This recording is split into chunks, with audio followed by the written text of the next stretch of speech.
One of the things that we realized pretty quickly is one of the specializations needed to nail the fantasy of Illidan, and that was really important to us. And we knew that we had really good ideas for a tanking spec for them, and that kind of left a third specialization as a question mark. And I think in the end, it all came down to we all liked the idea better of having two really strong specializations rather than two strong ones and one kind of questionable one. And I think in a way, having the ability of to point to Druid and say, well, Druid has 4, kind of gives us that freedom to do however many specializations we feel is the right number.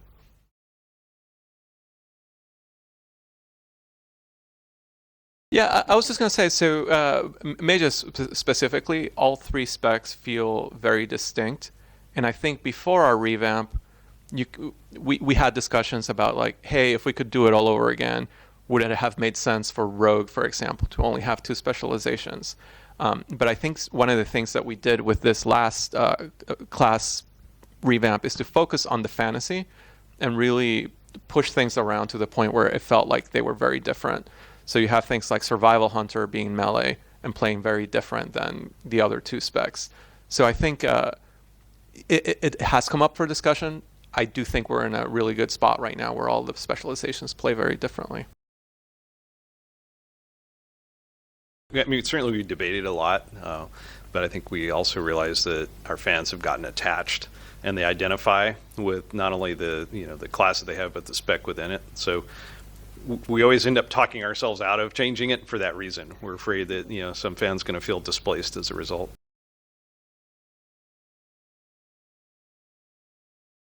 We haven't talked about how we're what the patch plans are for Legion, but we certainly do want to support this system because the intent there was to get you very attached to the class that you're playing, be part of the Order Hall, which is going to be a very kind of social area as opposed to the Garrison, which is a little more solitary.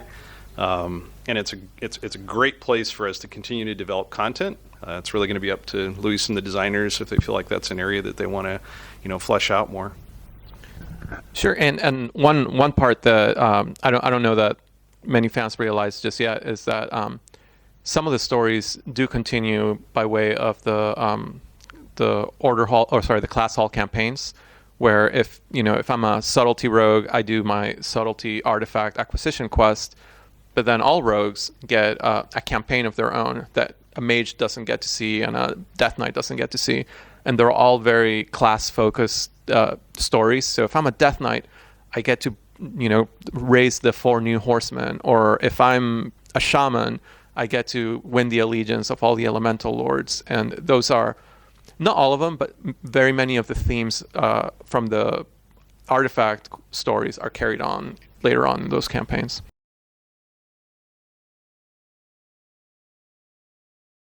Sure. One of the things that started with Warlords that I think gives us a lot of freedom as developers is the ability to say, this is a feature that lives in this expansion, and if you want to experience garrisons again, you can go. Nothing's stopping our fans from going, to Warlords of Draenor and playing garrisons again. And similarly with artifacts, I think it's something that is super, super cool, and I think it makes it even cooler for us if we can say it lives in this expansion and you don't carry those powers going forward. And I think conversely, the transmog system gives us a way for us to say, hey, I was a part of this content, and I want to display it as part of my outfit. And I think that's where you might see some of 2 expansions from now, like you were a really hardcore Legion player and you might be able to display those looks in some way, but I don't think you will. I think we gain more. The game is better if we are able to put features that live in one expansion and we're not tied to carrying them forward.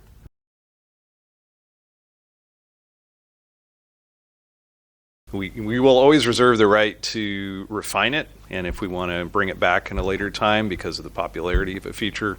But we always have to sort of balance giving you something new and interesting that you've never done before with deciding what things we want to evolve. Yeah. If everything strictly evolves, then there's nothing revolutionary in an expansion. So We haven't decided yet, or at least we certainly haven't announced yet the plan for artifacts post Legion. A lot of it's going to depend on how players are using them.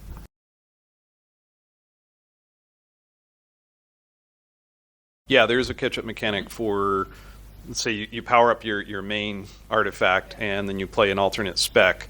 We definitely want to make sure that you don't have to go through the same time period to get that alternate spec.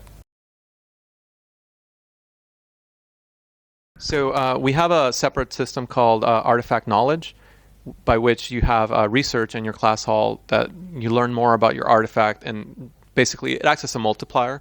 And that specific mechanism will get the numbers will kind of change over time, thereby like allowing a character that comes in 5 months into Legion to be able to earn artifact power faster than a character that's earning it right now. So there's a built-in catch-up mechanism already in place. Yeah.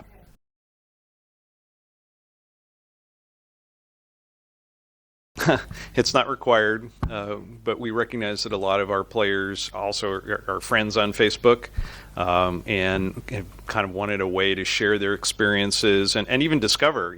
It's funny. I've discovered people on my Facebook page that I didn't realize were also playing World of Warcraft. So it's kind of neat, and we just thought, hey, why not? This is another way for you to find each other, communicate with each other, and it's a very social game. We want to make sure that you're always able to find a friend to play with.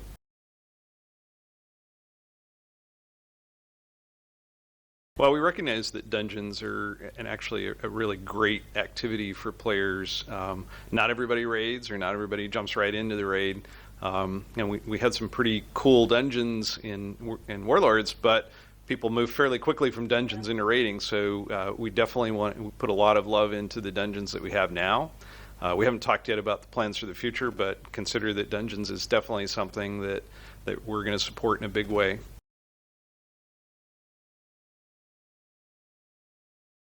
We didn't feel we quite hit the mark with in Warlords was how quickly dungeons were made obsolete. So in Legion, we have not just that mechanic that you just mentioned, but we also have the ability for kind of items to be upgraded by a much larger margin. So I think that even players who have other avenues of getting gear will try the Mythic Challenge progression, as well as other dungeon types. And one of the things that we really liked from Warlords that did work really well was I forget the actual name we used for the flashback dungeons. Time walking. For time walking. So I think like that is a system that we all really like. So I think like those sorts of experiments work really well. So the mix of all those three things that we have at our disposal will ensure that dungeons will stay a relevant source of gameplay for many players. Yeah, so you're gonna be able to get really good gear out of dungeons. So there won't be a reason to not play them or to skip on and feel like you should be raiding instead.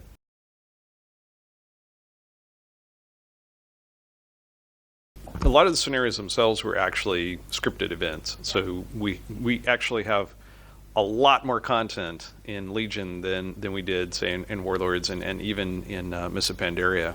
So while you won't have that specific mechanic of scenarios, because that's something we did, for Mists of Pandaria, you're going to see some pretty rich quest activities, a lot of cool, points of interest and things that happen not only in the world but in the dungeons. So hopefully, as you're doing some of the dungeons, you'll get some of that same excitement and want to play them again. All right.